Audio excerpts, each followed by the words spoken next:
নমস্কাৰ, মই মৃদুল নাথে আজি আপোনালোকলৈ লৈ আহিছোঁ এটি প্ৰাণায়াম, অনুলোম বিলোম প্ৰাণায়াম।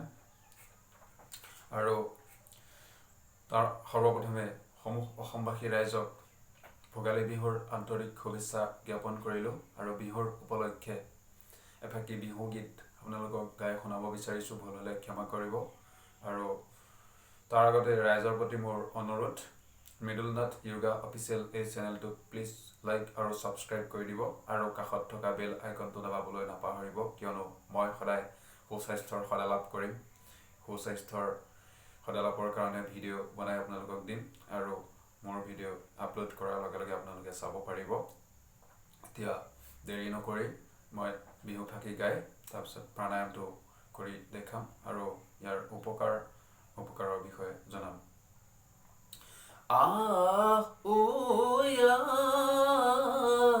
সমনীয়া অসমীয়াৰ কৃষ্টি মাঘ আৰু ৰঙালীত সবে মিলি ধেমালি কৰোঁ, সবে মিলি হুঁচৰি জোৰোঁ। Hey hey hey ya, hey hey hey ya, hey hey hey ya, hey। ওই মাঘৰ বিহু আহিল মইনা, মাঘৰ বিহু আহিল, মেজিৰ জুয়ো জ্বলিল মইনা, মেজিৰ জুয়ো জ্বলিল, অসমীয়াৰ মন প্ৰাণ ৰঙে ৰসে ভৰিল মইনা, ৰঙে ৰসে ভৰিল, অসমীয়াৰ মন প্ৰাণ ৰঙে ৰসে ভৰিল মইনা, ৰঙে ৰসে ভৰিল। ধন্যবাদ, ভুল হ'লে ক্ষমা কৰিব। এতিয়া অনুলোম বিলোম প্ৰাণায়ামৰ বেনিফিটৰ বিষয়ে ক'ব ওলাইছোঁ। এই প্ৰাণায়ামে আমাৰ শৰীৰৰ 10,10,200 শিৰা উপশিৰা সকলোতে ৰক্ত সঞ্চালন ভাল কৰি শৰীৰক শক্তি প্ৰদান কৰে। সেয়ে এই প্ৰাণায়ামটো সকলো আয়ুৰ্বেদিক চিকিৎসাৰ প্ৰেছক্ৰিপশ্যনত কৰিবলৈ উপদেশ দিয়া থাকে। আৰু কেঞ্চাৰ ৰোগীসকলে একেলেঠাৰিয়ে 3 মাহ, 5 মাহ, 6 মাহ, 7 মাহ কৰাৰ পাছত কেঞ্চাৰৰ পৰাও আৰোগ্য হ'ব পাৰিব। সেয়ে এনে এটি জৰুৰী প্ৰাণায়াম আপোনালোকক কোৱাৰ আগমুহূৰ্তত বহাৰ ভংগী ক'ব ওলাইছোঁ। যিকোনো আসনত বহিব পাৰে। সুখাসন, বজ্ৰাসন, পদ্মাসন, 164 বিধ আসন, 164 কোটি বুলি ক'ব পাৰি, যিকোনো আসনত বহিব পাৰি। আৰু খালি এটাই ধ্যান দিব লাগিব, আমাৰ ৰাজহাড়ডাল ফিট কৰি ৰাখিব লাগিব। তাৰ পৰা হাতত থাকিব জ্ঞান মুদ্ৰা। এনেদৰে তৰ্জনী আঙুলিয়ে বুঢ়া আঙুলিৰ আগটোক হেঁচা দিয়া যিটো মুদ্ৰা, জ্ঞান মুদ্ৰা বুলি কোৱা হয়। জ্ঞান মুদ্ৰা কৰাৰ পাছত আমি ইয়াত থাকিব বিষ্ণু মুদ্ৰা, ইয়াক কোৱা হয় বিষ্ণু মুদ্ৰা। এনেদৰে বুঢ়া আঙুলি থাকিব আৰু অনামিকা কনিষ্ঠ আঙুলি একেলগে লগ লাগি থাকিব। বাকী দুটা আঙুলি এনেদৰে ভিতৰত সোমাই হেঁচা, আমি এই দুটা আঙুলিয়ে ইয়াত তলুৱাত হেঁচা প্ৰয়োগ কৰিছোঁ, হাতৰ তলুৱাত। তাৰ পৰা সোঁনাক বন্ধ কৰি বাওঁ নাকেৰে উশাহ ল'ম।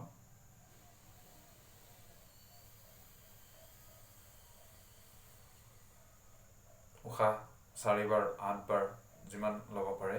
তাৰ পৰা উশাহক 1 ছেকেণ্ড ভিতৰত এনেদৰে হোল্ড কৰিম, ভিতৰতে ৰাখি থ'ম। আৰু এতিয়া বাওঁ নাক বন্ধ কৰি সোঁ নাকেৰে কাৰ্বন ডাই অক্সাইড বাহিৰ কৰি দিছোঁ।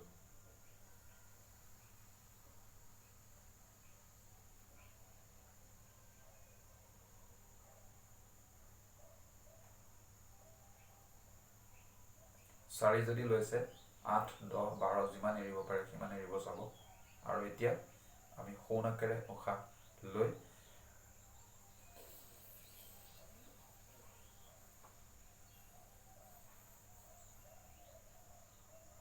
সোঁ নাক বন্ধ কৰি বাওঁ নাকেৰে উশাহক বাহিৰ কৰি দিম বা কাৰ্বন ডাই অক্সাইড বাহিৰ কৰি দিম।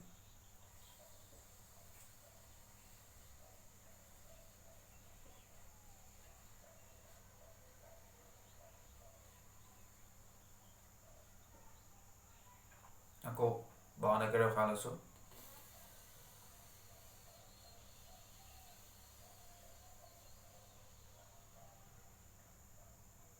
1 ছেকেণ্ড উশাহক ভিতৰত ৰাখি দিছোঁ। এতিয়া সোঁ নাকেৰে উশাহ এৰি দিছোঁ, বাওঁ নাক বন্ধ কৰি।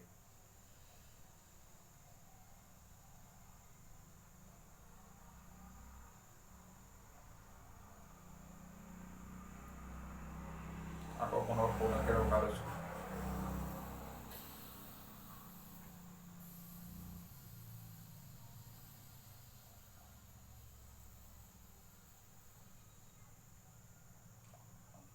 উশাহক ভিতৰত ৰাখি দিছোঁ আৰু এতিয়া আমি সোঁ নাক বন্ধ কৰি বাওঁ নাকেৰে কাৰ্বন ডাই অক্সাইড বাহিৰ কৰিছোঁ।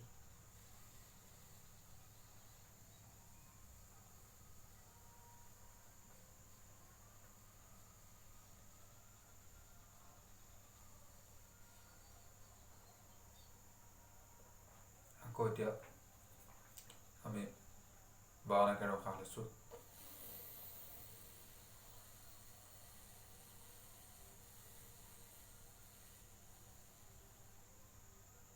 উশাহৰ ভিতৰত ৰাখিছোঁ আৰু সোঁ নাকেৰে উশাহ বাহিৰ কৰি দিছোঁ।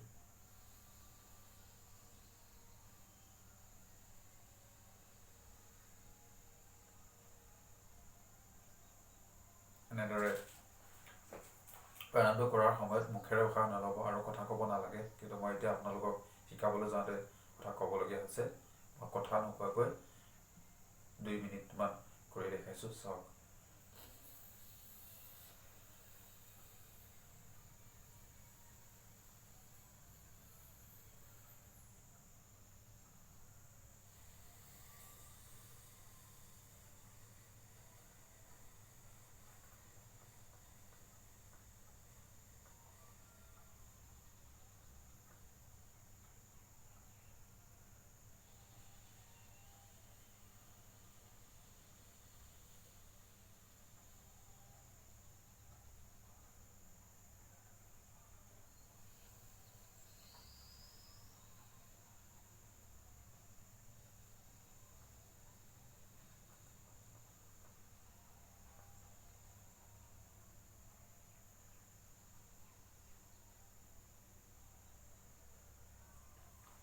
এদিন কৰাৰ লগে লগে ইয়াৰ প্ৰমাণ পাব ই কিমান উপকাৰী প্ৰাণায়াম।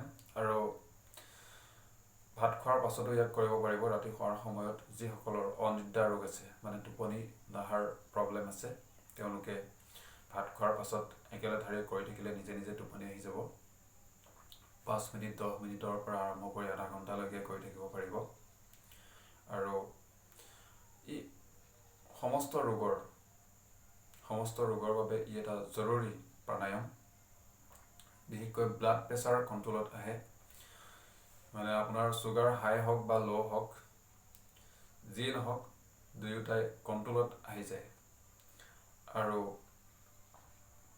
ডায়েবেটিছ ৰোগতো ই লাভদায়ক।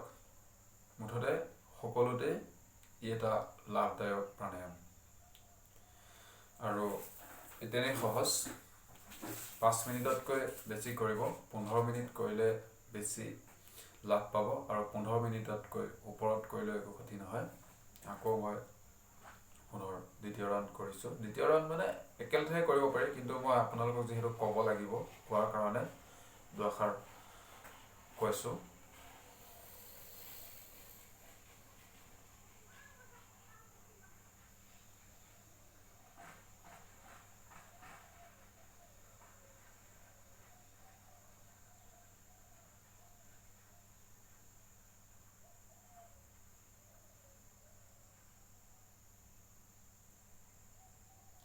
আৰু আমি উশাহ লৈছোঁ প্ৰথম।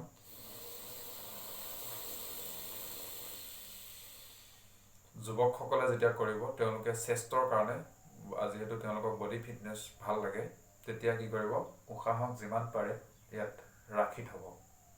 1 2 3 4 5 6 7 8 9 10 11 12 13 14 15 16 এৰি দিওঁতে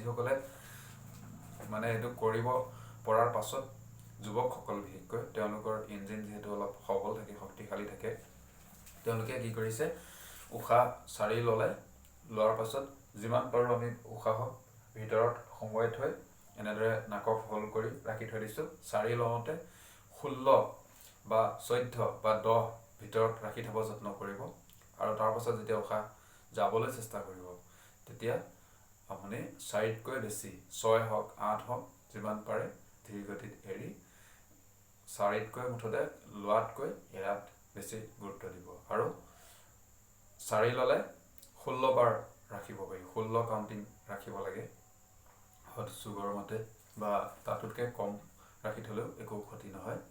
গতিকে এনেদৰে যুৱকসকলে কৰিলে তেওঁলোকৰ স্বাস্থ্যৰ গঠনো ভাল হ'ব। ধন্যবাদ। আজিলৈ